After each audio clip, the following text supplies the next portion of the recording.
Please note, the rectory office will be closed on Easter Monday and Tuesday. Please be sure to read Father's letter in the bulletin. Is there anyone who is celebrating a birthday today or this week? Please stand.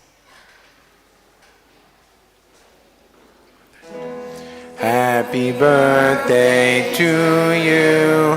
Happy birthday to you. Happy birthday, happy birthday. May the good Lord bless you. Stretch your hand on them. Heavenly Father, we thank you for our brother and sister celebrating birthday, new age, new opportunity. We ask you that this celebration will unlock all the closed doors in their life. May you meet them at the point of their need. May you answer all their prayers. And may this new age, new year, bring them many, many blessings. Provide for them and bless them abundantly. We ask this through Christ our Lord. Amen. We pray upon you that goodness and mercy of God shall follow you all the days of your life. You shall dwell in the house of God forever and ever. Amen. Amen. Happy birthday.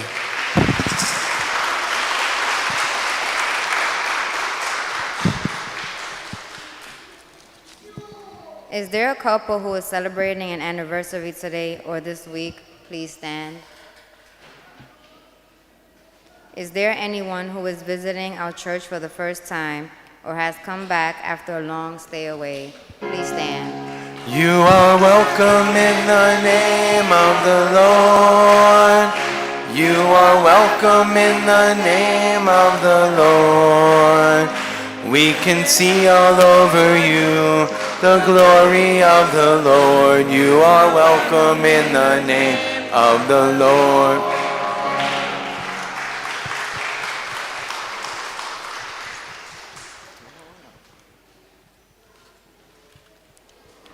Mom, just take it easy, take your time, don't break your leg. We're waiting for you, just take it easy, don't rush. Stretch your hand on them, please. Heavenly Father, we thank you for the families and the individuals who are come to worship with us at St. Fortunata Parish. May their prayers and their worship and their praises be acceptable in your presence. Bless them.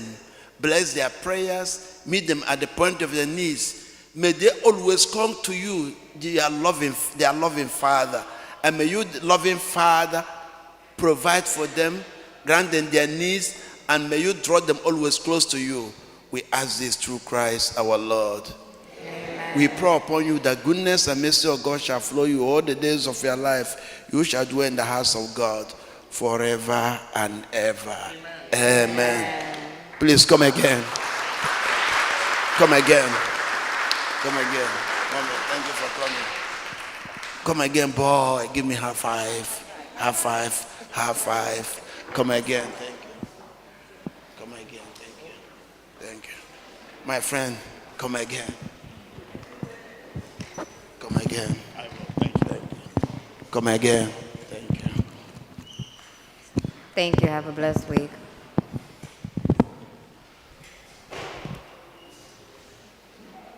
I want to thank in a very special way. There are people who are so dear to me. You see, when we are celebrating this marriage, you can hear the voice of a little girl here saying something, and somebody there crying, and somebody there crying. Can we give them a round of applause?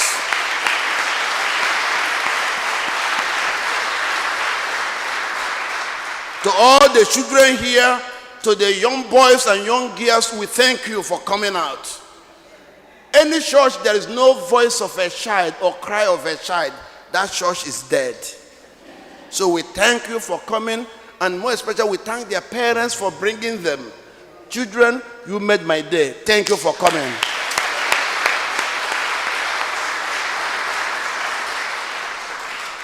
I want to thank the staff of this parish for making this Holy Week a memorable week.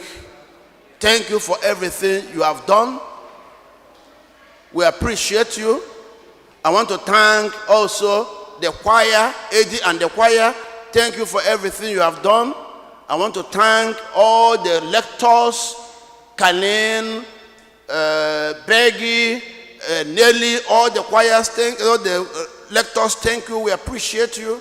We want to thank all the ushers, Antonio and the group. We want to thank everybody who have made sure that the pews are clean, the floor are mopped. Thank you for everything you have done to make this place a beautiful Holy Week. Finally, we cannot do without our pastor, Father Hosea. Thank you, Father Hosea, for everything you are doing for every one of us. We appreciate you. And I want to thank you for coming. You matter a lot. Without you, there will be no mass. Without you, this parish will close. So thank you for coming, and come again. And for those who have not decided which parish to go, this is the parish. This is the parish. So come again. We appreciate you for coming. And I tell you, come again, you will love us. God love you. That's the message today. Remember, God love you. The Lord be with you. Bow your heads and pray for God's blessings. May Almighty God bless you through today's Easter solemnity, and His compassion defend you from every assault of sin through Christ our Lord. Amen. And may He who restore you to eternal life in the resurrection of His only begotten Son endure you with the prize of immortality through Christ our Lord. Amen. And now that the day of the Lord's passion has been drawn to a close, may you who celebrate the gladness of Paschal feast come with the Christ's help, and exulting in spirit, to whose feasts that are celebrated give you eternal joy through Christ our Lord. The Lord be with you. May Almighty God bless you, the Father, the Son, and the Holy Spirit. Amen. Go forth. The Mass is ended. Alleluia, alleluia. Alleluia, alleluia. Have a beautiful day and happy Easter again.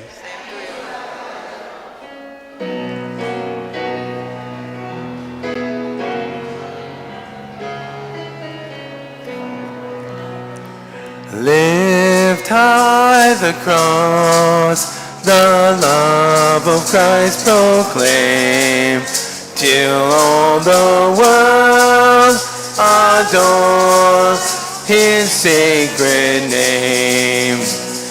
Led on their way by this triumphant sign, the hosts of God in conquering ranks combine. Lift high the cross, the love of Christ proclaim, till all the world adore His sacred name.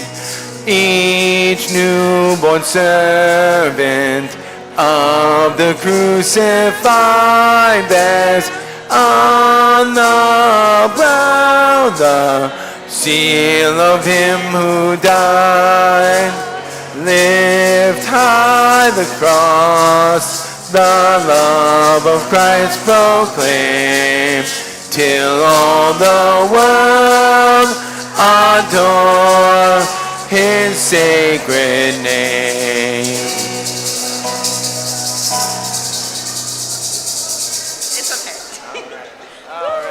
Happy Easter. Thanks, girls. Good to see you. Yeah.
Yeah, you don't have to use it if you don't want to.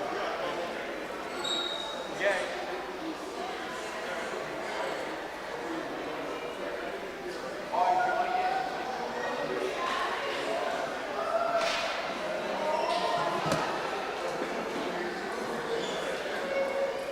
We finished a little late because Father Cosmos came. Father Kerry came in. He came.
No, no, no.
n'afa na nwa na mmụọ nsọ.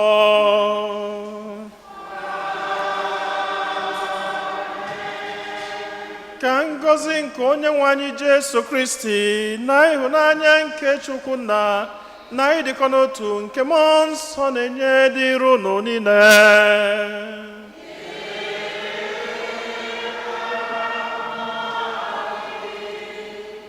Ụmụnne m na Kristi, tata bụ nnukwu ụka anyị ji eme mmemme, anyị ji echetakwazi mbilite n'ọnwụ nke dị nwe anyị Jesu Kristi.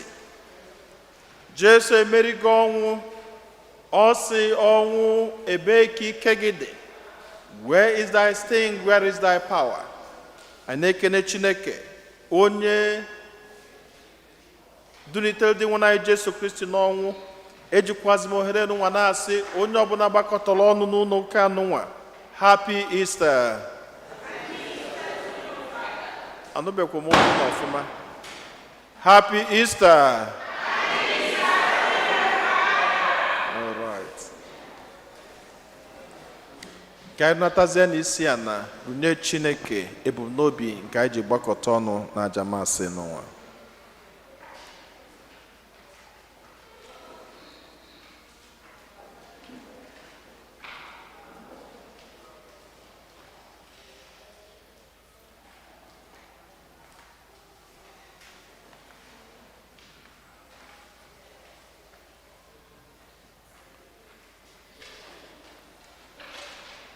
Ụmụnna, ka anyị kwado onwe anyị nke ọma maka nnukwu emume nke Yukaristia site n'ikwupụta njọ anyị.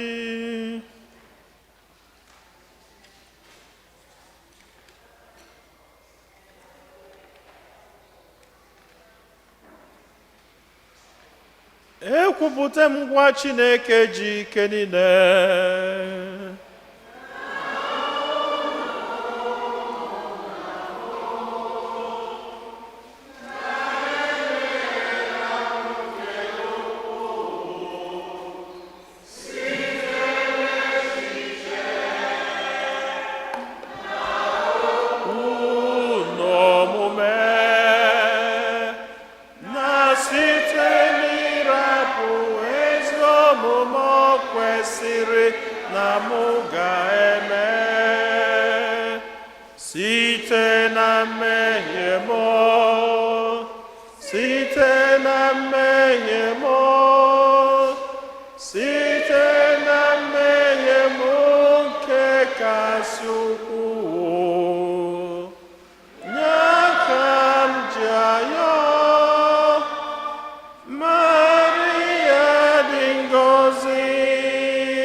Ka Chineke ji ike niile mere anyị ebere, gbaghara anyị njọ anyị, duru anyị na ndụ ebe ebe.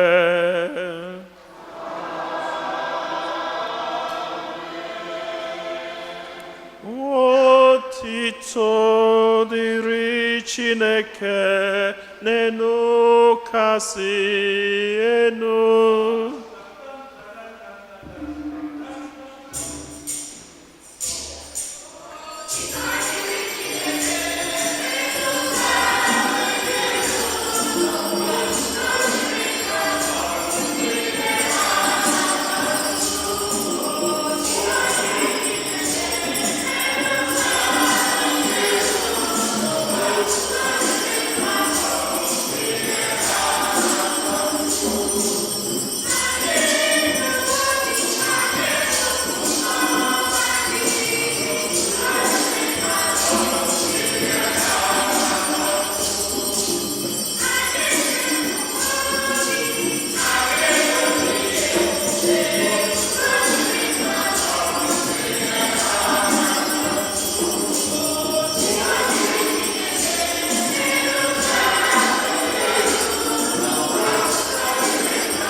Chineke, n'ụbọchị taa, i sitere n'aka otu nwa gị bụ onye meriri ọnwụ meghere anyị ọnụ ụzọ ndụ ebighị ebi. Anyị na-arịọ mee ka anyị bụ ndị nọ n'oriri mbilite n'ọnwụ nke onye nwe anyị si na mgbanwe nke mmụọ nsọ bilite n'uju nke ndụ. Anyị yọrọ nke a site na dị nwe anyị Jesu Kristi nwa gị, onye gị na ya dị ndụ na-achị n'ịdịkọ n'otu nke mmụọ nsọ, otu Chukwu site n'ụwa ta ụwa niile.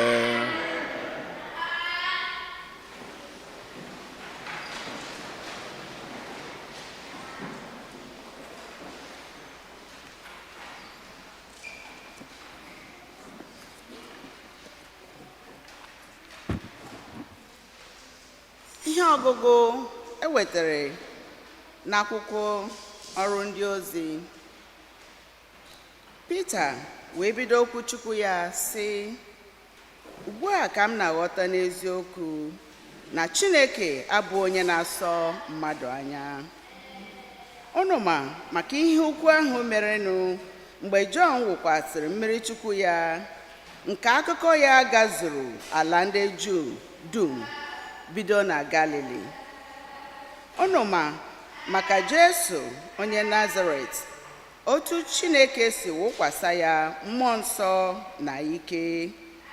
O jegharị na-eme mma, na-agwọ ndị ọrịa na ndị niile ekwensu kere agbụ, n'ihi na Chineke nọnyere ya.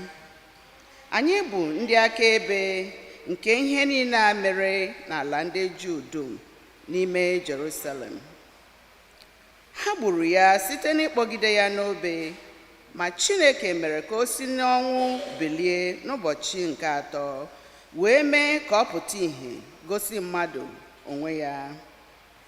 Kama naanị anyị bụ ndị akaebe ndị Chineke họtara na mbụ. Anyị soro ya rikọọ nri, sorokwa ya ṅụkọkwa ihe ọṅụ mgbe o bilitechara n'ọnwụ. O nyekwara anyị iwu ka anyị kwusara ọha mmadụ eziọma, ka anyị gbasakwa akaebe ike na Jesu bụ onye ahụ Chineke họtara ka ọ bụrụ onye ga-ekpe ndị dị ndụ na ndị nwụrụ anwụ ikpe. Ndị amụma niile bukwara amụma maka ya, na onye ọbụla kwere na ya enwetala mgbaghara njọ site n'aha ya.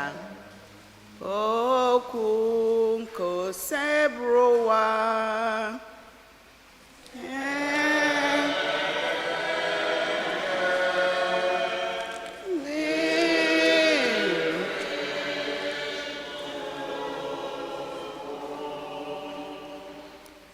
Taa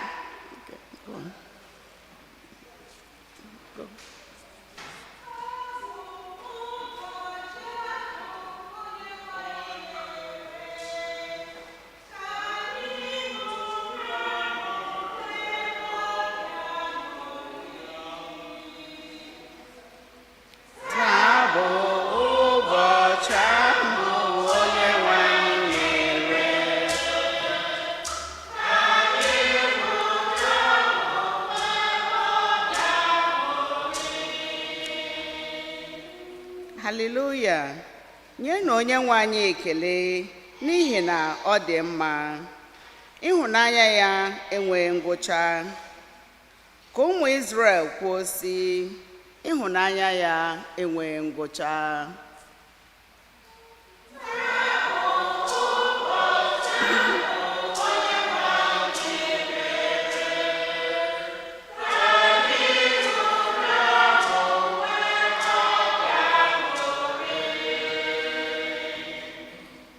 Israel kwuo sị, aka nri nke di nwanne emerigo. Aka nri nke di nwanne kulitere m. Agaghị m anwụ, kama aga m adị ndụ wee na-eto aka ọrụ ya.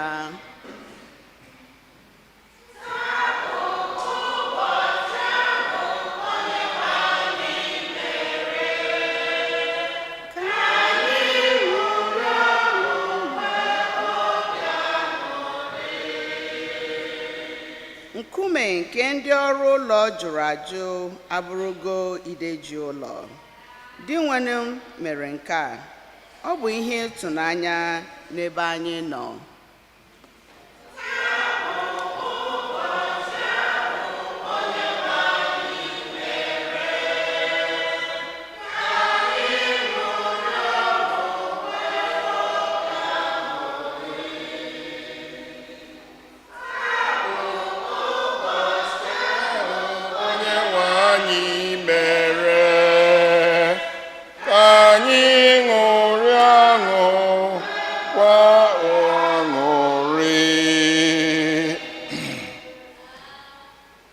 Ihe ọgụgụ ewetara n'akwụkwọ ozi Pọl dị asọ degara ndị Kolosi. Ọ bụrụ na unu so Kristi n'ọnwụ ya, na-achọ na ihe dị n'eluigwe, ebe Kristi nọ n'oche eze ya n'aka nri nke Chineke. Tụkwasịnụ uche unu n'ihe dị n'eluigwe, ọ bụghị n'ihe dị n'elu ụwa, n'ihi na unu nwụrụ anwụ n'ebe mmehie dị, ma ezuola ndụ unu nke ọma n'ebe Kristi nọ n'ime Chineke. Mgbe ọbụla Kristi ga-apụta ìhè, unu ga-eso ya chawapụta n'ebube ya. Okwu nke sebụ ụwa.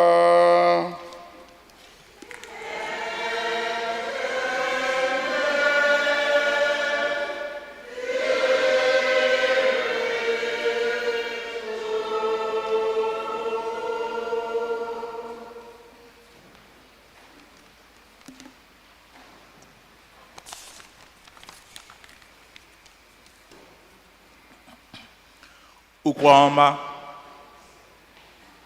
Kyoto Christi tohono onyahwe jichoja ngabiga tuono nwatoro bapụtara igwe atụrụ ya. Kristi bụ onye aka ya dị ọcha, onye doziri ihe dị n'agbata Chukwu na ndị njọ. Onye ndụ bara mba n'ọgụ dị egwu, eburu eze nke ndụ, wee bụrụ eze na-achị anwụ. Maria gwa anyị, gịnị ka ị hụrụ n'ụzọ? Ahụrụ m ebube mbilite n'ọnwụ Kristi n'okporoụzọ ili ya. Ndị mmụọ ọma na-agbakebe ya, akwa ụzọ n'ụlarị so agba akaebe na nchekwube mbụ Kristi ebilitela n'ọnwụ. O buru unu ụzọ gawa Galili, eze meriri agha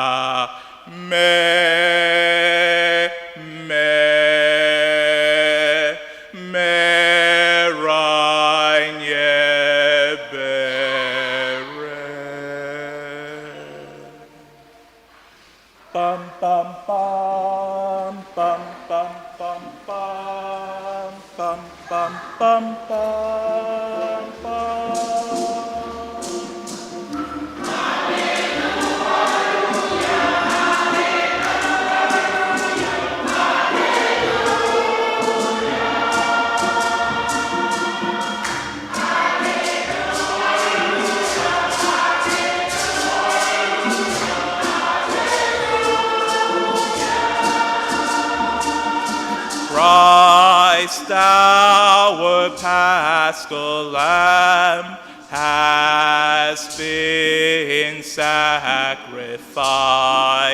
Let us then feast with joy in the Lord. Alleluia.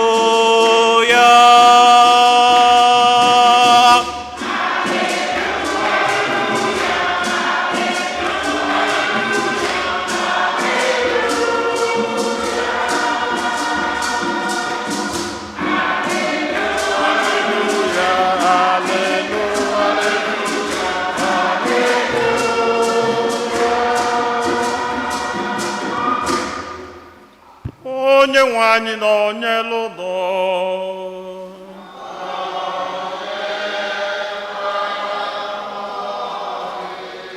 Ihe ọgụgụ nke a si n'oziọma dị nsọ nke Jọn dere.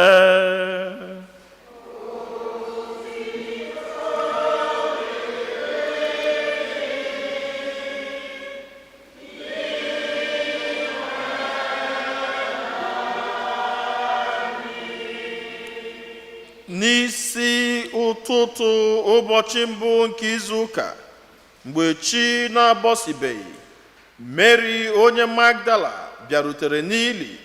Ọ hụrụ ebe ebupụtere nkume ahụ eji mechie ọnụ ili. Ọ gbara ọsọ jekwuru Simon Pira na nwaazụ nke ọzọ ahụ Jesu hụrụ n'anya, wee sị ya, ha ebupụla onye nwe anyị n'ili, anyị amaghị ebe ha tọgbọrọ ya. N'ihi ya, Pita na nwaazụ nke ọzọ ahụ jiri ọsọ gawa n'ili, ma nwaazụ nke ọzọ ahụ gbakarịrị Pita n'ọsọ, wee buru ya ụzọ ruo n'ili. O wee hulata nyụọ anya hụ akwa ụlarị ahụ ebe a gbasara ya n'ala, mana ọ banyeghị abanye. Simon Pita onye na-eso ya n'azụ wee bịarue banye n'ime ili ahụ. Ọ hụkwara akwa ahụ a gbasara n'ala, hụkwa akwa eji kechie isi Jesu. Ịchafụ ahụ na akwa ụlarị ahụ agbasaghị n'otu ebe, kama a pịara ya apịa, debe ya iche n'ebe ọzọ. Nwaazụ nke ọzọ ahụ buru ụzọ bịarue banyekwara n'ili ahụ ọ hụrụ, bịakwa kwere. Mgbe a na-ekwu ihe a, ha aghọtabeghị ihe a kụziri n'akwụkwọ nsọ na Jesu ga-esi n'ọnwụ bilite. Oziọma nke osebụwa.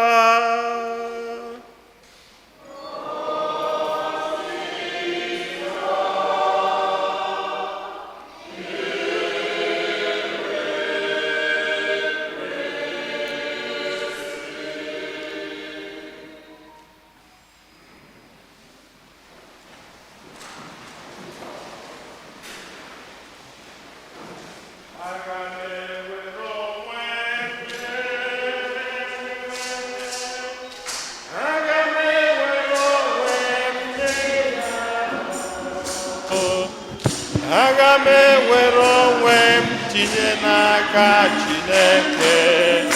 Aga m ewere onwe m nyeta ya kpamkpamkpam. Ịgwakwa ewere onwe gị nye. Ịgakwa ewere onwe gị nye ya o. Ịgakwa ewere onwe gị tinye n'aka Chineke. Ị gakwa ewere onwe gị nyechaa ya kpamkpamkpam.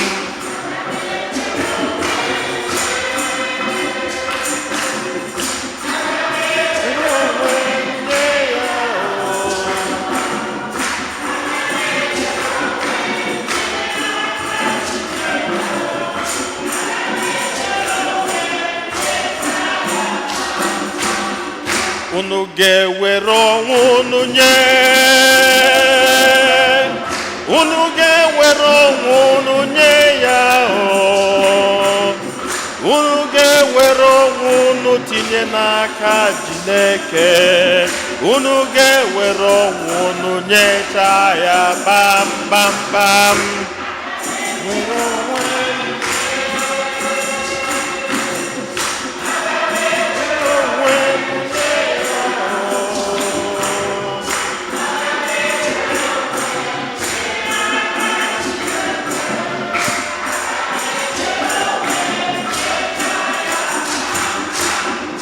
aga m ewere onwe m nye, aga m ewere onwe m nye ya o, aga m ewere onwe m tinye n'aka Chineke, aga m ewere onwe m nyecha ya kpam kpam kpam, were onwe m nye, aga m ewere onwe m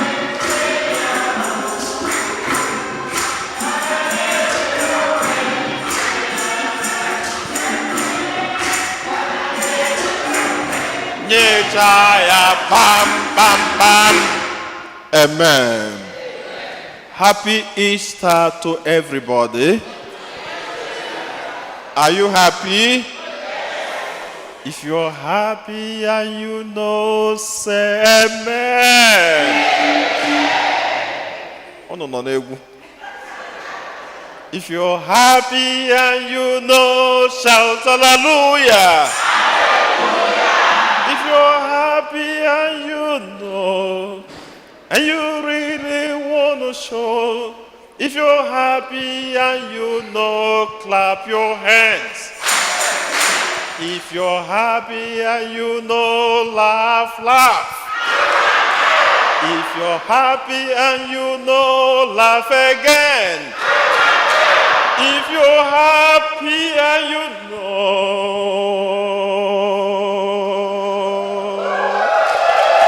and you really want to show, if you're happy and you know, jump up.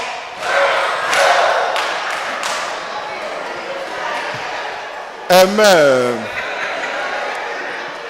Anyị nwe mmeli, onye nọ n'iru nna ya ara atụ ụjọ kwa, onye mere anyị ji amasị ụkwụ ike n'ala. Maka ebe anyị nọ bụ ọdaeshi ka anyị gwọrọ na ya. Ọdaeshi ekwensu na-agba mgba n'efu, ọgbacha o Jesu ike. Agaghị m ada. So ụjọ ara atụ anyị. He has conquered death. He has conquered fear. He has made us the children of God. He has made us the heirs to the kingdom. Mana before I'm cheerful, can go the Chika.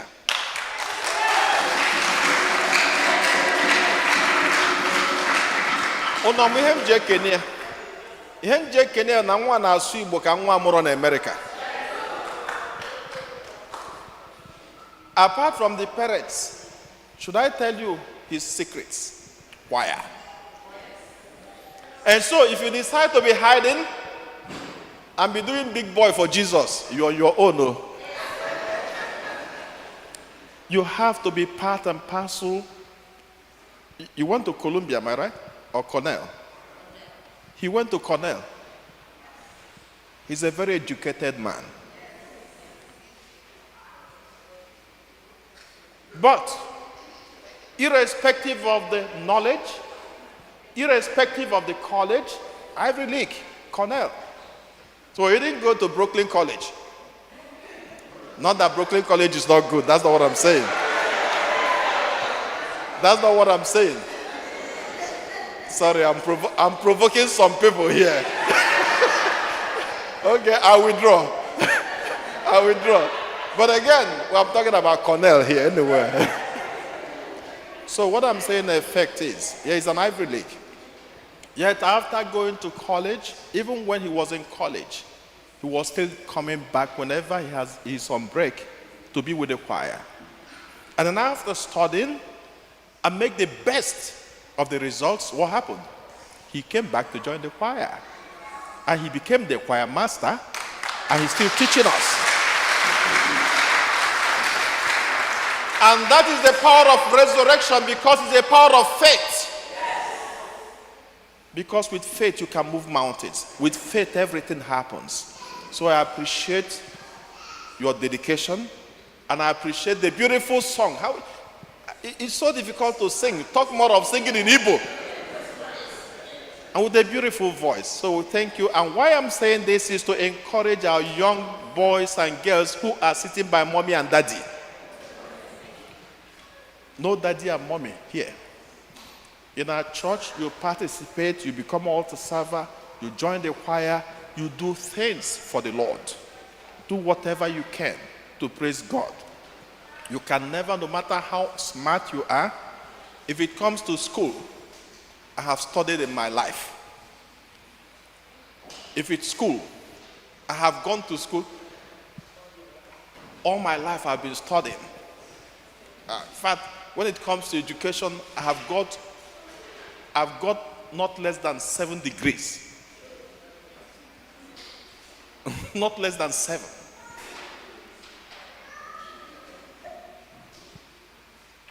But let me not just go there. But when we come to God, we are nothing before God. That's what it is. Resurrection. Gịnị bụ mbilite n'ọnwụ? A na-ekwu na Jesu bilitere n'ọnwụ. Gịnị bụ mbilite n'ọnwụ? Na be anyị bụ ndị Igbo, anyị kwenye na mbilite n'ọnwụ, ọkwọ ya. Mana ụnụ ama etu nkwenye anyị kwenye bụ mbilite n'ọnwụ, na ọ na-abụ mmadụ nwụcha, ọ bịakwazie n'aka onye ọzọ. Ekwubugo m ya mbụ. Ihe ndị oyibo na-akpọ reincarnation. And ihe ndị be anyị ji wee tinye bụ na okporo ha aghọta ka papi a ya fụchara n'anya ga-esi wee nwụzie, mmadụ ama emezi gịnị afị ọzọ. Maọbụ papi a kpalụ nnukwu ike bụrụ odogwu n'obodo, so ọ nwụzie ọbanyezie n'ime ana ama ekwuzi okwu ya ọzọ. Asị mba, na ọ nwụcha ome gịnị ọ bịakwa ọzọ. Enwe ụbọchị m kwuru ebe a, my father na-akpọ m papi a until ọ nwụọ. Abụ m papi a, ọchị kpọte m n'ụla, ọ bịa sị m nna m tetazịa. Nna ya n'ezienụ m ebe nna amụ nna m. And gịnị ka m ji bụrụ nna ya? Maka na ọ kwenyere na m bụ papi a mere gịnị bịara ụwa. And so every respect, mgbe ụfọdụ, maka na papi a was a very big dibia. So mgbe nchicha fada, mgbe ụfọdụ ọchị itu m afa, otume m afa ahụ niile a na-etu papi a bụ dibia. Because na ọ chọrọ ikweta na papi a ka nịa. And so whatever he was doing for me at the time, his own concept was na ya na-emelie papi a. Ihe ndị a niile ihe mere ọlụ papi a mgbe papi a dị ndụ, na ya ka na-eme gịnị kịta. Ọ papi a ka ọ na-emelie. Ọ mụnwa ka ọ na-emelie, ọ bụrụ papi a. Ọ papi a ka ọ na-emelụ, ọ bụrụ mụnwa. Asọrọ ọ mụnwa ka ọ na-emelụ, ọ na-emelụ papi a. Maka na ọ bụrụ na m bụ papi a bịara ụwa, aka m ama etu ụwa dibịa dị.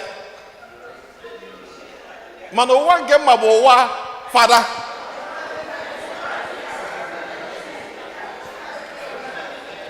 Again, aka m amakwazi etu ha si eji elili wele ali ọjị. Mana sọsọ nke mma bụ ibunye achịcha na mmanya enu. Achịcha ma abụzi achịcha, ọghọ gịnị arụ Kristi. Ana ọ bụ na m abịabugo ụwa, aka m echetatu ihe merụ mbụ. Mana enwero nke m na-echeta bụ nke amụnụ na-eme kịta. O wee gosi na reincarnation is not resurrection. Kama na-etu ndị be anyị si wee chee echiche n'isi ha, ka ha wee kwuo na nwanne ha bụ ezigbo mmadụ bili ndụ ọfụma a na-akpọ ancestor, na ọ ma efu maka na nwere ka ị ga-esi wee bichazie ezigbo ndụ ime gịnị ifuo. Na etu ibili ezigbo ndụ, na ụgwọ Chineke ga-akwụzi gị maka ezigbo ndụ gị bụ gịnị isi n'ebe ọzọ wee mee gịnị kpọpụtakwa gị ụwa. Mana ọ bụ na reincarnation dị, then there will be no heaven. But they make sense. Because ọ bụ na anyị kwenyelụ na mmadụ na-abụ ọnwụcha bịakwa ndụ ọzọ, then kedụzi ihe bụ n'igwe? Enwezi ha na-ejele n'igwe. O wee bụrụ na nke ahụ ndị Igbo chelụ abụrụ ya. Ịbịakwa na be ndị Juu na mbụ ịgụba na the old part of the Old Testament, ha ekwetara na resurrection. or ha enwere the concept of resurrection and heaven. Ihe a ghọtara bụ na onye ọbụla nwụọ anwụọ ọbaba n'ime ana, ana ọ na-aba n'ime ana, ọ na-aba into the abyss. Ya abyss bụ endless pit. Ị na-abanye agwụ bagide, ana onye bagidezila agwụ ka ga-apụta ọzọ. Mba. It was later in the Old Testament ka echiche mbilite n'ọnwụ bịa bido na-agbanwe.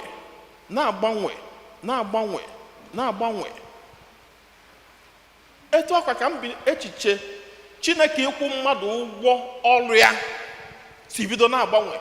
Onye mere nwere mgbe ije na Book of Maccabees, mgbe a nụsịrị ọgụ, ọtụtụ ndị mmadụ nụrụ ọgụ rinne iji wee zọpụta Jerusalem. So ndị ahụ nụrụ ọgụ, ụfọdụ n'ime ha egbu. Onye a na-akpọ Judas Maccabean wee sị na ndị a niile gbalụ mbọ maka Chineke mana egburu ha egbu, kedụzi ụgwọ ọrụ Chineke ga-akwụ ha? Ha wee bido na-anakọ ego, wee sị ka eweta ego ndị a niile wee jee chụọlụ Chineke aja. Na-achụọlụ Chineke aja ka Chineke nwee ike gbaghalụ njọ ha, maka na ụfọdụ n'ime ha kwetachakwa na Chineke, mana mgbe ha jere ọgụ ha je gwọ gịnị? Ọdeshi. Akwụkwọ ndị kwe na Chineke ndị kwe na Chineke, mana ha je gwọ ọdeshi kenye n'ukwu ha, a na-ama egbuo ha mma ka mma rapụ ime gịnị? Ịbanye. Ọ bụla bụ ihe Soludo na-ekwu na ụmụaka na-aba ha jecha aka ha obi ha eje kee ọgwụ n'ukwu, ha kechazi ọgwụ ịgba ya egbo megịnị odinalụ, maka na ọgwụ a na-eme gịnị? A na-azọ mmadụ. The devil is a liar. The devil will continue to deceive people believing in what does not exist. Ya bụ Judas Maccabean wee sị ka ebe ekpele n'isi ndị a wee zọpụta ha. That's how the concept started changing until ọgagide wee batazie na New Testament. Abịa na nke dị nwe na anyị Jesu Kristi, the resurrection. Ịbịa na New Testament, enwekwa the concept of resurrection. Ọ bụrụ ncheta mgbe Jesu bata na be Lazarus, mgbe Lazarus nwụrụ, asị ka eje mepee ini. Ụmụnne si ya mba na ọnọgo mkpụrụ ụbọchị 3 na-emepe ini ya na ọ ga na-eme gịnị? Na ọ ga na-esi isi. Kedu ihe Jesu kwuru? Jesu sị, I am life and I am resurrection. N'ọnyanwa bụ mbilite n'ọnwụ ahụ. That if he makes a pronouncement, it will happen. So mee na ihe m kwuru, ha mepere anya. Gịnị ka o mere? O jee n'ini Lazarus, sị ya, Lazarus asị gị kunite. Now, this type of resurrection is one. Mana ihe dịzi iche na nke a bụ na Lazarus kunitecha n'ọnwụ megịnị? Nwụkwa ọzọ. Lazarus kunitecha n'ọnwụ, emechazie mgbe o bichalụ ndị ya ka o kwesịrị ekwesị o megịnị? Ọnwụọ. Mana mbilite n'ọnwụ nke dị nwe na anyị Jesu Kristi bụ mbilite n'ọnwụ dị iche. Number one, nobody resurrected him on his own, because it was appointed na Chineke ga-abịa n'ụdị mmadụ, taa afụfụ n'ụdị mmadụ, nwụọ ọnwụ n'ụdị mmadụ, mana ọ nwụsịsị ọnwụ ahụ, o gosi ọnwụ na ike ya bụ Chineke mere gịnị? Karịrị ike ọnwụ. That he has all the power it takes to live. Ọnya ka o ji melie ọnwụ. Asị anyị na akwụkwọ nsọ ụmụ nwanyị ndị ezigbo mmadụ, ịma na ụmụ nwanyị bụ ndị ezigbo mmadụ. Ụmụ nwoke niile ezogo n'azụ ụlọ. Onye ọ na-ezogo uche ha bụ nwoke anyị na-esogharị anyị aghọtakwuzi ka ụdị bụ ọnwụ dị ihe nke a. Biko maka ụmụ nwoke agbakogo gen, onye ọ na-aje bụ prime minista, eneghị anya na nwoke nwana anyị na-eso akụkọ ya dị ka akụkọ ya dịrọ mma, nke etu ọnwụ ga-anwụ ya jebezie. Mana ụmụ nwaanyị out of good will, maka ha na-afanye isi ana mgbe ụfọdụ ọkwenye aka. Ịma na mgbe ụfọdụ a na-ekwu okwu n'igwe a, ada eji uche jee n'igwe ọkwụrụma, maka na nwaanyị ji elu welu mmanụ ji ite onye nwụrụ anwụ ude ka chi efochabụ. Maka ike akwụkwọ nsọ ọ sị na ọchịchị ka gbalụ, ụjọ atụrụ ya, mmadụ dị n'ime ụlọ ga-aga n'akụkụ ini. even mmadụ onye na-ekwe afọ nwụrụ anwụ anya, ụfọdụ afọ nwụrụ anwụ ha gbafelu, mana nwaanyị sị out of love ka ya jete nwoke a ude n'ime ini, o jebe were ude olutezie emepe ini, nwaanyị kene Chineke wee sị na ọ dị ka emega ebele mepee rie ini, maka ọ na-eje ije ọ na-asị kedu onye ga-emepela anyị ini n'ụwa. Olutezi ọ bụ na ini ghe oghe, nwaanyị azọbata ụkwụ n'anya ọfọzi Jesu, o n'anya fụkwa akwa fụ akwa, nwaanyị sị mba ọ pụọ ọsọ. Ya ghọtazikwo na akụkọ a nwere ka ọ dịzi, ọ gbapụ ọsọ ka ya jezie kpọọ ụmụ nwoke ndị nwere ike ịghọtazi ihe a na-ekwu. Ozugbo ekwurie kedu ndị gbapụrụ ọsọ? Pita na Jọn fepụ ọsọ, ume ka dị Jọn fepụ paka paka. Pita agadi nwoke chịrị n'ọgọdọ na-esie n'azụ.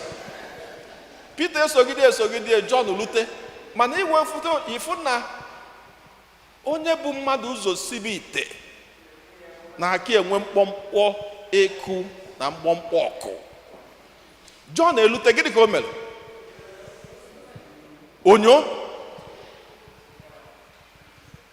agadi nwoke jegide lute. Mgbe Jọn ka na-enyo ọgbache ngede si ya na ihe ị na-enyo abụrụ ya, Pita megene banye, oje banye n'ime ka ya ji adị shọ, ka ọ ga-abụ ya na-agwa ụmụnna okwu, ka ya na-ekwu na ya mere gịnị, na ya dị shọ n'ihe ya fụrụ, ka ya na-ekwu na ọ bụrụ ihe mmadụ gwara ya. Maka na mgbe ụmụ nwaanyị bịara kwuo okwu, ụmụ nwaanyị kwuchara okwu, ndị mmadụ kwetara. Maka ma ekweta anọ ka na-emekwa taata. Ịma na nwaanyị, ịma ndị Igbo si na agwọ nwaanyị fụrụ na-eme gịnị? Ndị Igbo si na agwọ nwaanyị fụrụ na-eke ka o nwere ike ịbụ. So welukweta dị ịfụ na ofu ihe a ka na-eme. Ha ekwetara nke Mary Magdalene kwuru. No, mgbe Pita bịaziri, Jọn nyocha, Pita wee zọbata ụkwụ. Ozugbo Pita na-azọbatacha ụkwụ wee fụ Pita nke o ji bụrụ okenye bụzi onye kalụ Jọn obi. Jọn wee bata nyokwuo nke wee sị na ihe a bụ eziokwu. Ha welu jebe jekọrọ ụmụnne ha. Ka ha kọsịrị ụmụnne ha, Jesu sị ha jebe na Galili ka ha jechere ya. Mgbe ọ pụtara, touch and feel, I am alive. I am no more dead. I am alive. Kedu ihe resurrection na-abala anyị? Ulu resurrection na-abala anyị bụ na resurrection akaghị anyị obi. Onye ka njwe gụọlụ sị na ekwensu na-agba mgba n'efu, na ọgbacha omegene o jezuru ike. N'ọkaghị anyị obi. We are heirs to the kingdom of God, and that's why that even if you walk in the valley of darkness, you fear no evil. Maka na nya bụ Jesu akwụrụgo na-eche gị. Ihe ọlọkwala ọzọ bụ n'inwego ndụ n'ime gị, you can never find God in the midst of the dead people. Because I also say, he is no more dead, he is alive.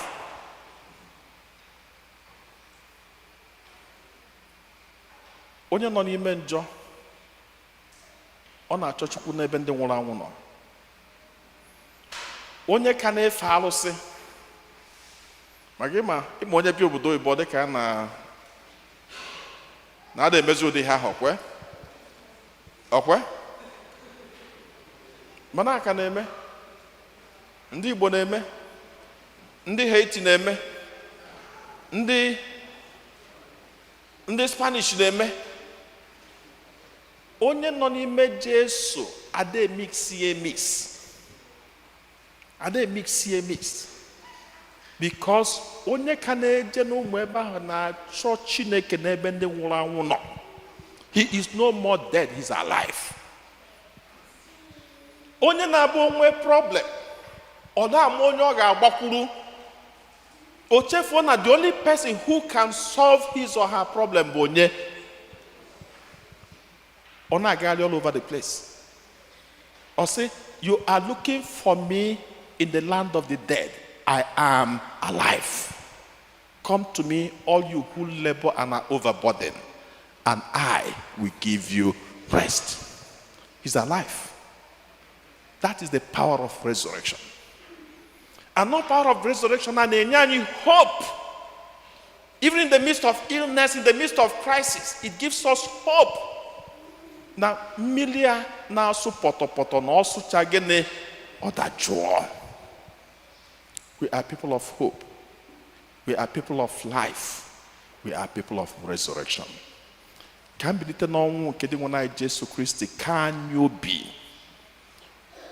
ka ọ gbasie anyị ike, ka o tinye aṅụrị n'ime ndụ anyị, ka ọ chụpụrụ anyị ajọ ọnọdụ niile nke ekwensu na mbọ niile ike nke ndị ajọ mmadụ ji emegide anyị. Today is a happy day. It's a joyful day. It's a day of relaxation. Dr. Namaro mwenwe butela ihe tata. Ọ bụ na enwe ebutela ihe kere dere gị. Ọ na ibutere no problem. Agbasa ụka anyị ji nwa ewele aṅụrị n'alụ ụlọ. Alụ, we relax, we eat, we enjoy, we drink. Ṅụọ mmanya ọfụma ma ya egbu na gị egbu. Enjoy your life. And may the glory of God shine upon us through Christ our Lord.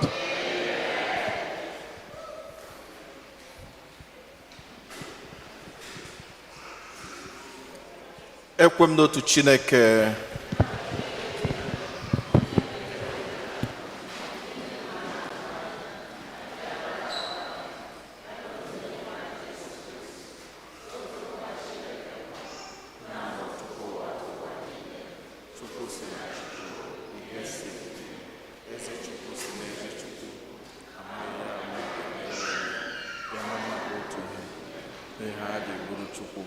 Onye si na ya mee ihe dum, onye maka ihe anyị bụ mmadụ na maka ihe nzọpụta anyị si n'eluigwe gbadata were arụ na Virgin Maria site na mmụọ nsọ ọ bụrụ mmadụ abịa kpọgbuo ya n'obe n'ihi anyị n'oge ọchịchị Pontius Pilate, ọ taa afụfụ, ọ nwụọ, enye ya, o bilitere n'ụbọchị nke atọ ka akwụkwọ nsọ siri kwuo.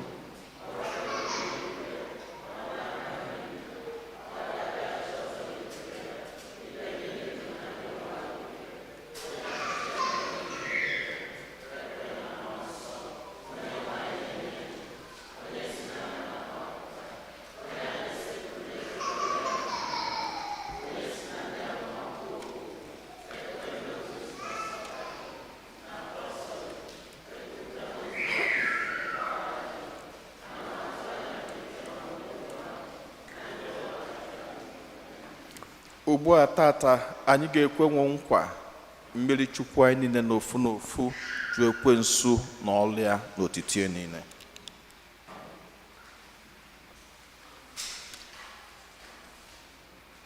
Ụmụnna m ndị dị m n'obi, site n'ihe omimi nke mbilite n'ọnwụ elikọtara anyị na Kristi, otu aka anyị ga-esi wee so bilite na ndụ ọhụrụ ọzọ, ebe ọ bụ na anyị emechala emume nke oge ncheta ahụ Kristi, ka anyị kwekwa nkwa ọzọ, nkwa ahụ anyị kwere na mmeri Chukwu anyị na ya, ka anyị jụrụ ekwensu na ọrịa niile, bịakwa kwe nkwa ikwudosi ike n'ife Chineke n'ime nzukọ ya dị asọ, nzukọ nsọ Katọlik.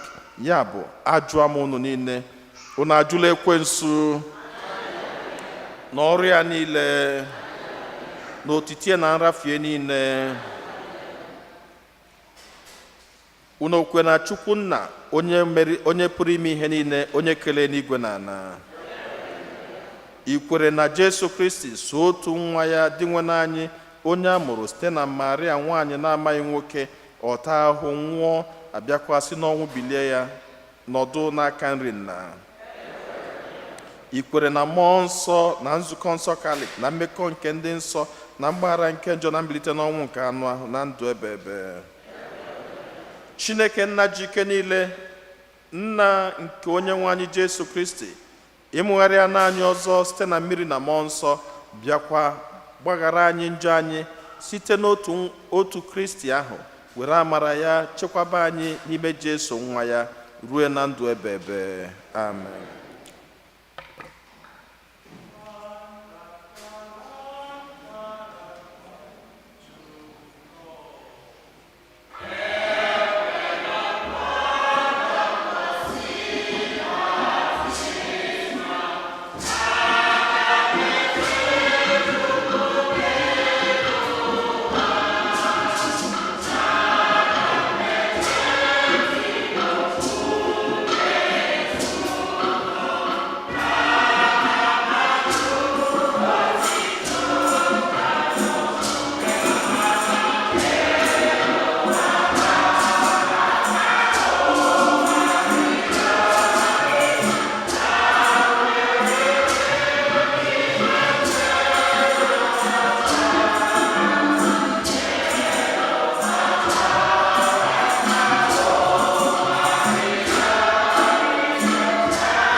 ezukọla n'obi Chukwu.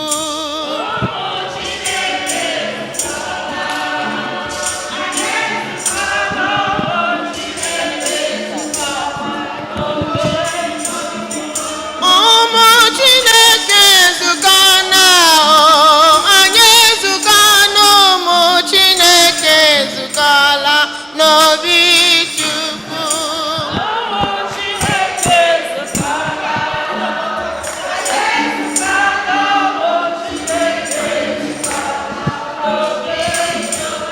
Ndị agha Chineke mere mma, bịa lelee ndị agha Chineke mere mma, eso m na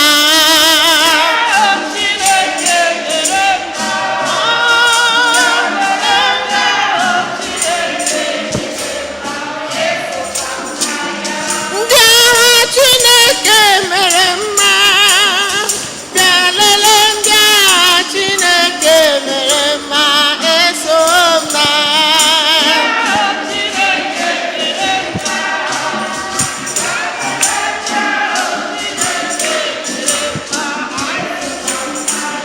ndị agha Chineke gọziri agọzi, bịa lelee ndị agha Chineke mere mma, eso m na ya.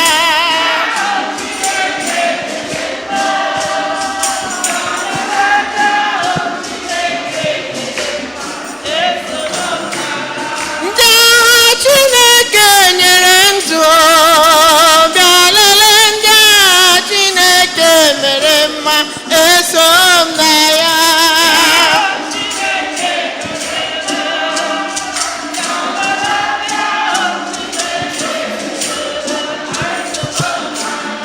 Ndị agha Chineke nyere ndụ, bịa lelee ndị agha Chineke nyere nwa, ha so na ya.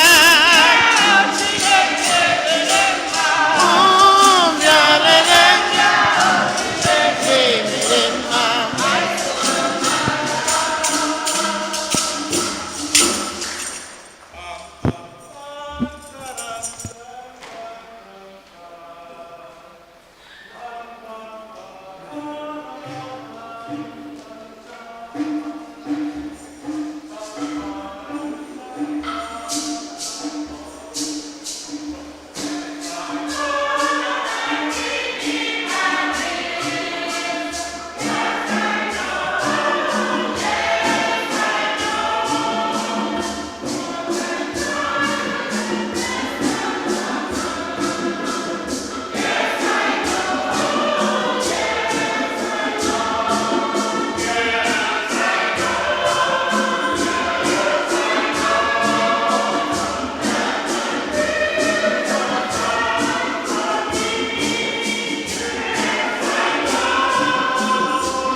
Rọbanụ ụmụnna m ka aja mụ na unu na-achụpụ ihe ga-asọ Chineke ji ike niile nara nụ.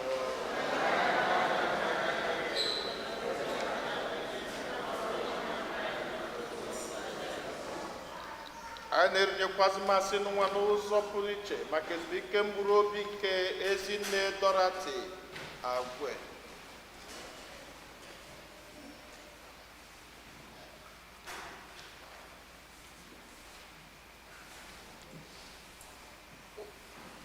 onye nwe anyị na-awụli elu n'ọṅụ nke mbilite n'ọnwụ gị, mee wee na-ehunyere gị aja nke a. Ọ bụ ya ka iji na-amụgharị ụka gị ọzọ, na-azụkwa ya n'ụzọ dị ebube. Anyị yọrọ nke a site na Kristi onye nwe anyị. Onye nwe anyị nọ n'elu nọ.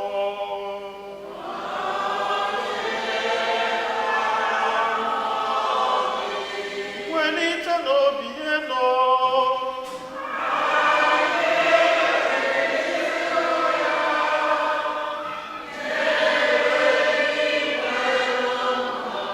Anyị nye n'ụdị nwere Chukwu anyị ekele.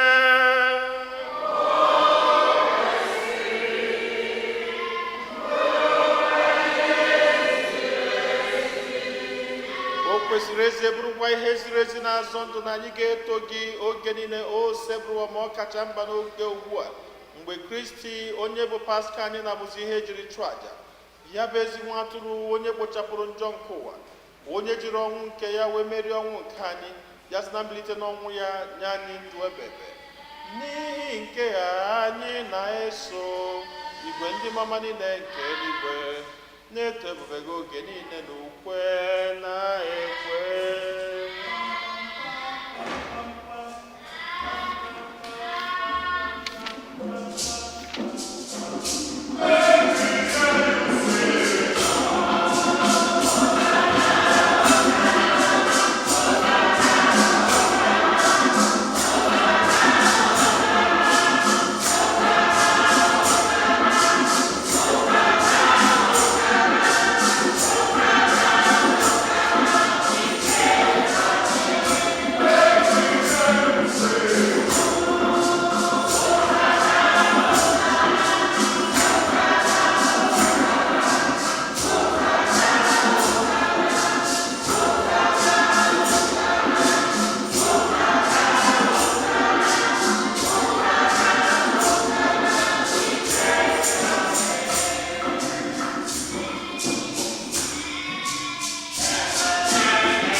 Nna anyị dị nsọ ezie, o kwesịrị ekwesị etu ihe niile ikere si eto gị site na Jesu Kristi nwa gị bụ dị nwe anyị, na site n'ike nke mmụọ nsọ ị na-enye ihe dum ndụ na-edo ha nsọ.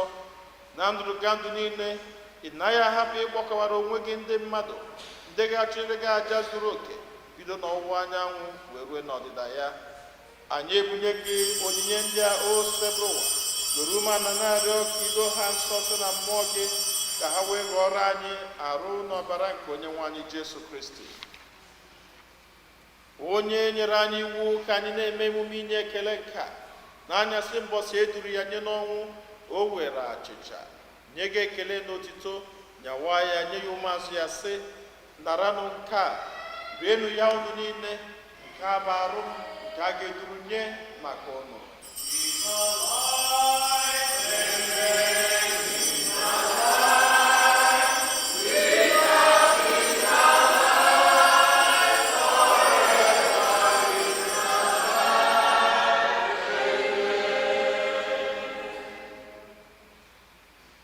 Otu akwa ka o siri mee mgbe ha richara nri anyasị, o buru iko mmanya nyekwa gị ekele n'otuto bunye ya ụmụazụ ya sị, naranụ nke a, ṅụọnụ ya unu niile, nke a bụ iko nke ọbara m nke ọgbụgba ndụ ọhụrụ dị ebe. A ga-agba n'ihi unu na n'ihi mmadụ niile ka e were gbaghara njọ, na-emenụ nke a na ncheta nke m.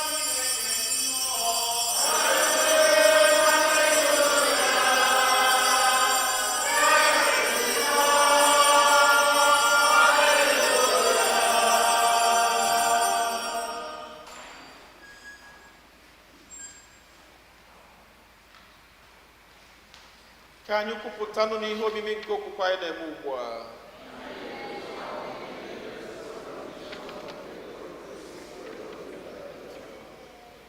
O Chineke, ebe anyị na-echeta ahụ nke otu nwa gị jiri gbapụta anyị na mbilite n'ọnwụ ya dị otuto na nrụgoro n'eluigwe ya, ebe anyị nọkwa na-eche mgbe ọ ga-abịa ọzọ, anyị ewere obi ekene tinyere gị aja nke a dị ndụ, aja dị nsọ.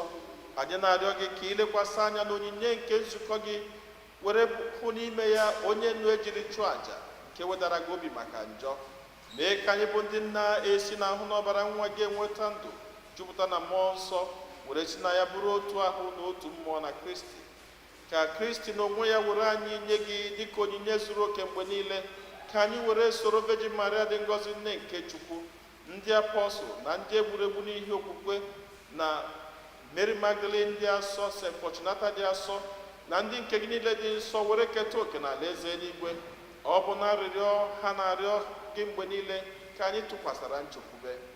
Anyị ji ume na-arịọ gị, o Sebụ ụwa, ka aja nke mere ka anyị na-agịdịkwa mmụọ ọzọ wetara ụwa niile udo na nzọpụta.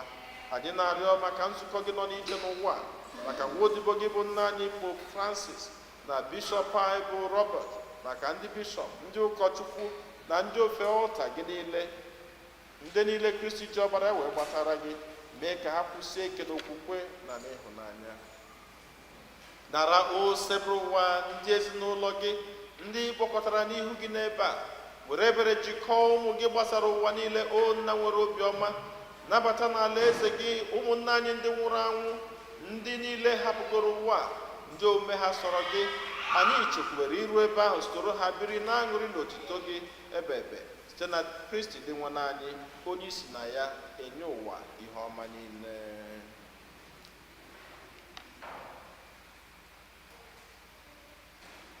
Ihe niile kere eke na-eso ya bụ Kristi, na-esikwa n'ime ya na n'aka ya, na ịdịkọ n'otu nke mmụọ nsọ, na-enye gị bụ Chukwu nna ji ike niile nsọpụrụ na otito niile, site n'ụwa tụ ụwa niile.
Zọpụta n'anya anyị na-arịọ gị, o Sebụ ụwa n'ajọ ihe niile, were ebere nye udo n'oge nke anyị site n'inye aka ebere gị, ka nzọpụta anyị niile na njọ oge niile. Anyị were gbanahụ nsogbu niile, were nchekwube dị nsọ na-atụ anya maka mbịaghachi nke onye nzọpụta anyị Jesu Kristi. onye nwe anyị Jesu Kristi onye gwara ndị apọstụl gị udo ka m na-arapụrụ n'udo nke m ka m na-enye unu elekwana anya na njọ anyị kama lekwasị anya n'okwukwe nke nzukọ gị nye ya udo dịdịkọ n'otu mgbe niile ka uche gị siri chọọ gị bụ onye dị ndụ na-achị ebe udo nke ose bụ ụwa dịrị unu mgbe niile.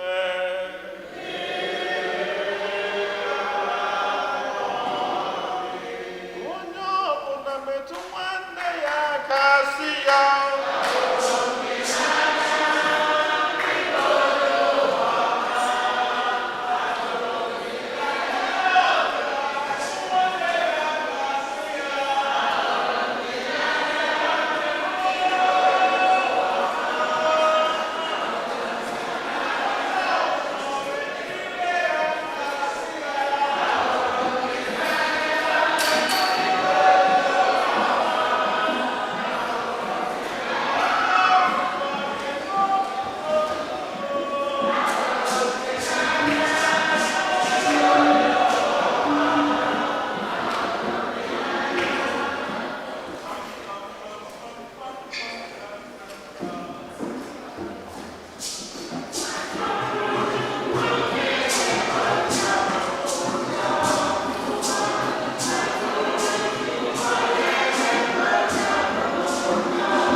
nne m na Kristi n'elu nwa atụrụ nke Chukwu n'elu onye ahụ na-egbochapụ njọ nke ụwa anyị niile nwekwa onye isi ọma bụ ndị akpọrọ ori nke nwa atụrụ Chineke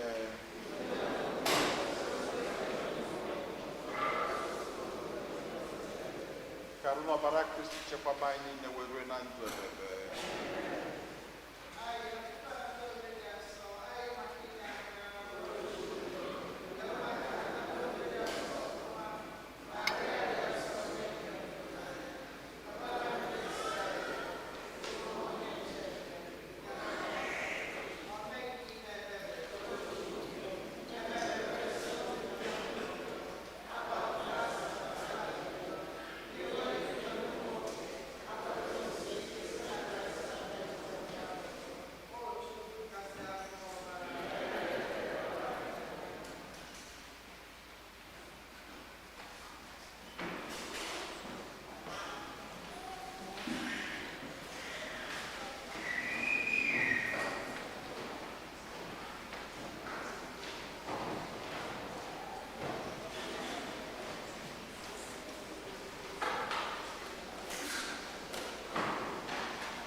Savior,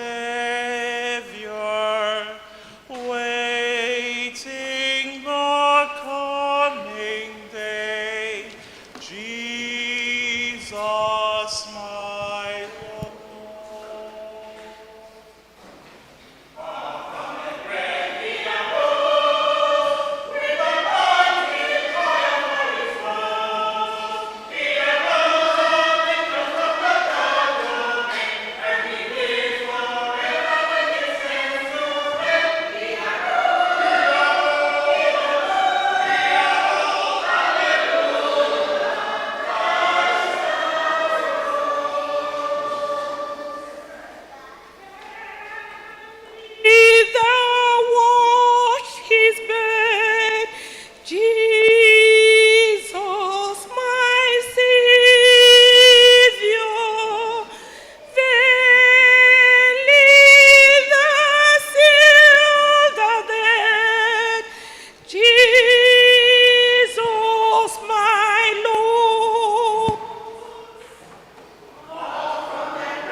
rubenu Chineke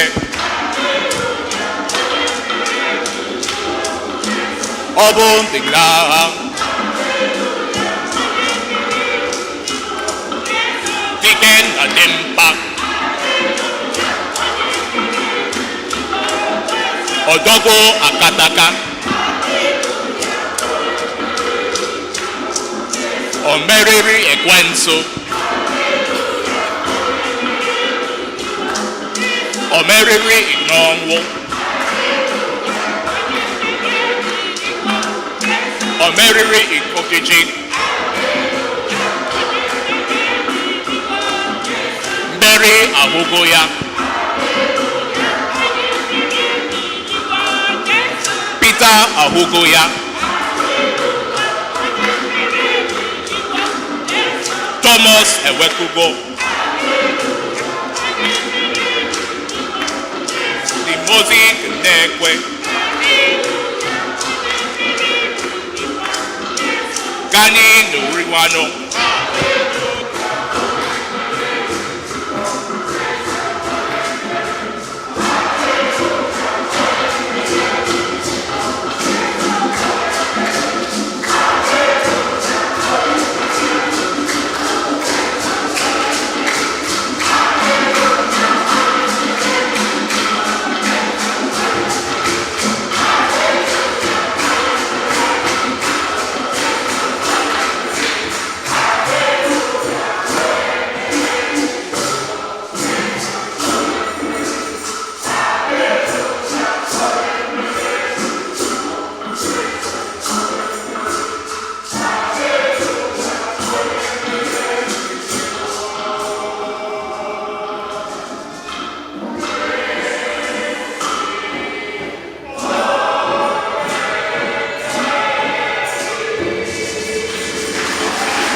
From the power of resurrection na ike bata. A lot of energy. Can you hear?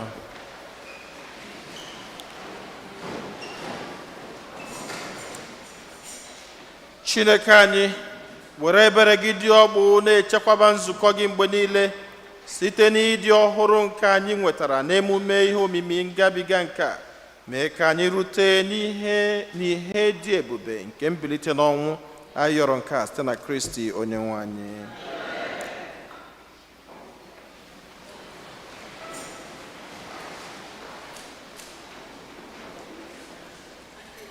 Otodri Jesu, second collection.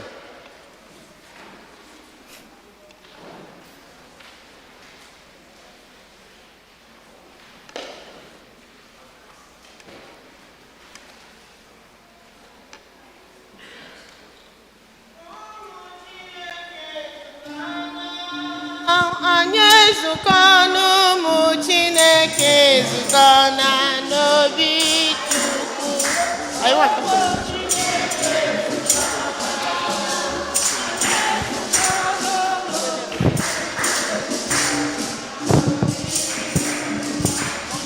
Omemma nara ekele dị mma, omemma nara ekele, omemma nara ekele dị mma, eze omemma biko nara ekele.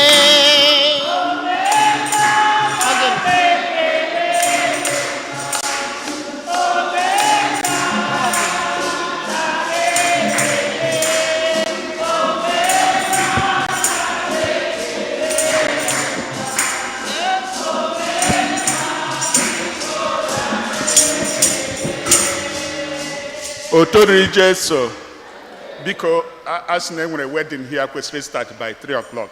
So I got I get things briefly now. Parish announcement.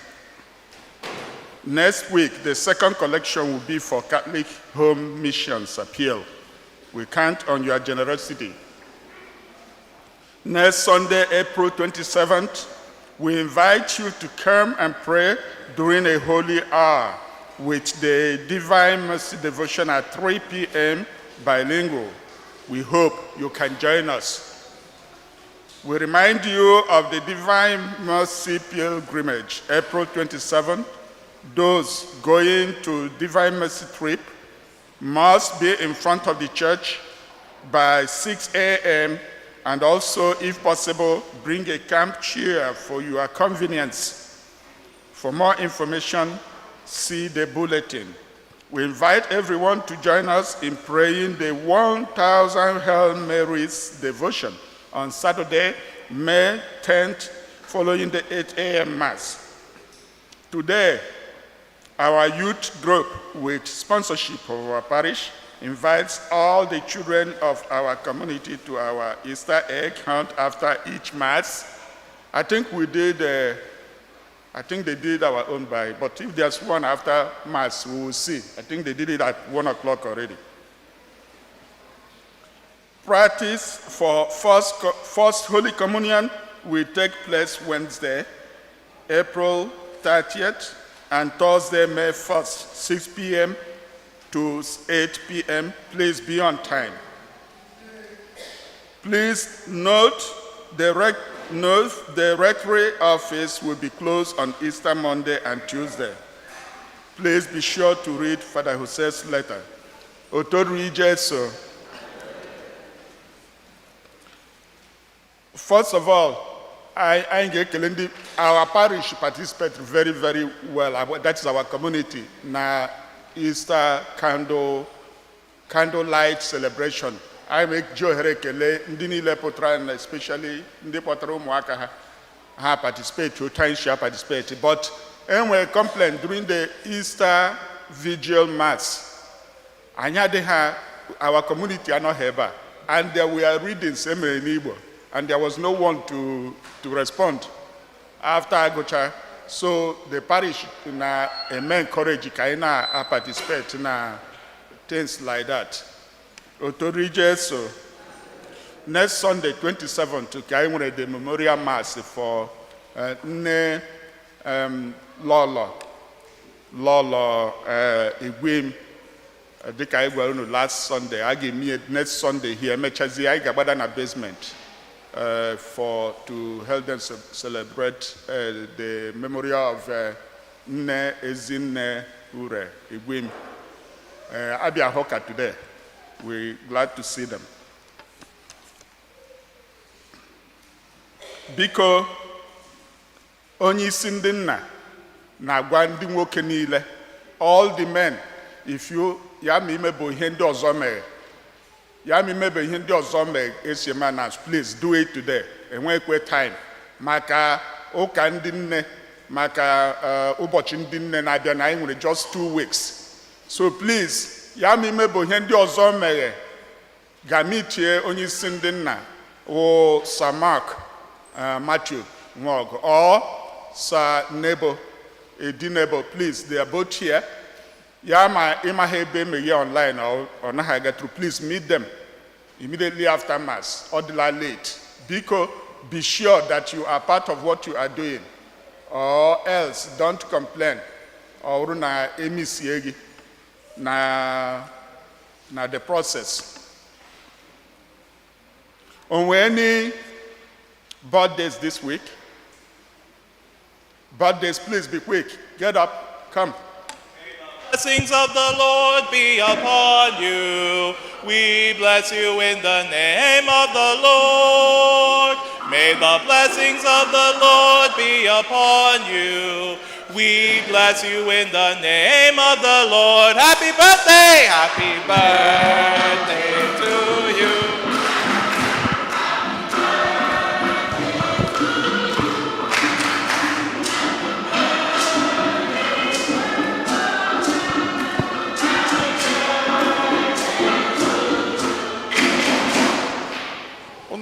Ọ na-afọ na nwoke apụtago. 18. So, ka anyị kụọ nụ Chineke aka. 18.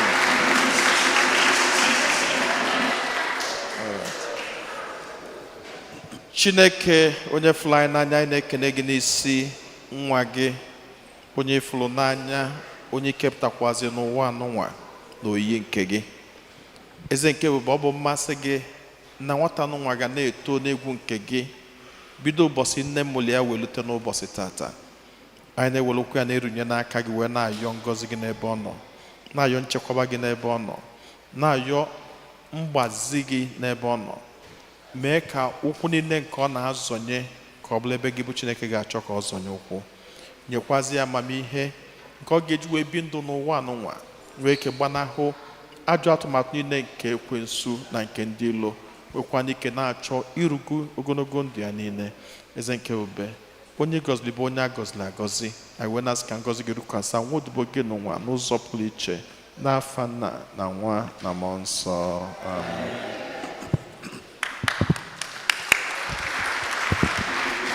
Any anniversaries? Anniversaries? Anybody worshiping with us for the first time today in this church? Anyone worshiping with us for the first time? Otodrijeso. Happy Easter to everyone once again. So again, thank you everybody for active participation. Nna anyị na-afụ n'ụlọ ụka jụrụ eju, ọ tọrọ n'ụtọ tata.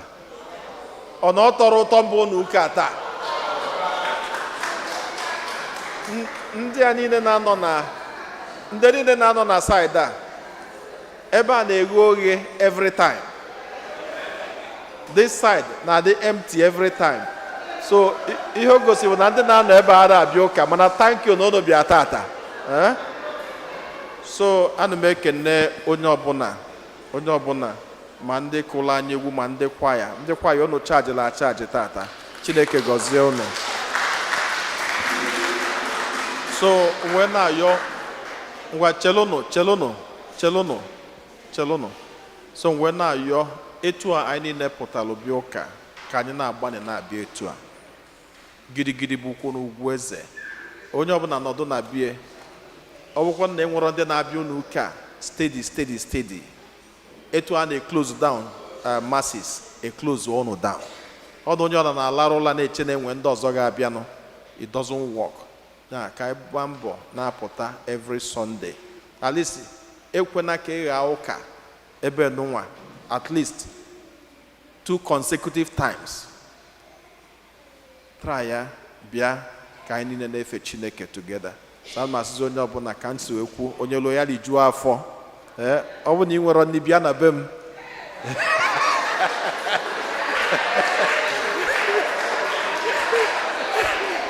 So onye lo ya rijuo afọ, onye ọbụla relax ya. No yelling today, no fighting today, no quarreling today. Sa aṅụrị ka anyị ga-enwe in Jesus' name. Onye nwe anyị na onye lụnụ.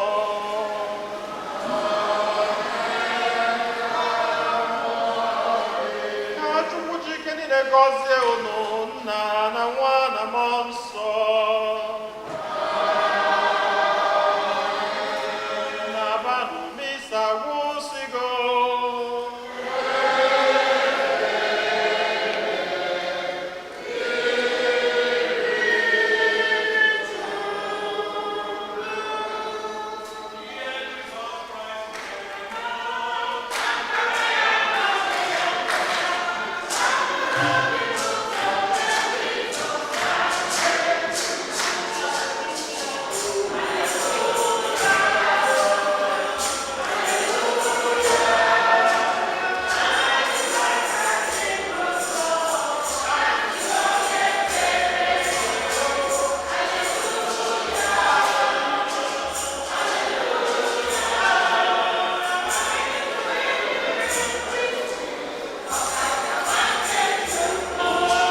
Ka anyị tobe diwenụ Kristi.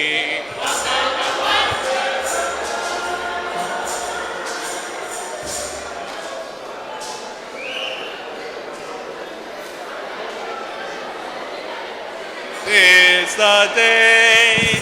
This is the day that the Lord has made, that the Lord has made. I will rejoice, I will rejoice and be glad in it, and be glad in it. Oh, this is the day that the Lord has made. Let us rejoice and be glad in it. Oh, this is the day, this is the day that the Lord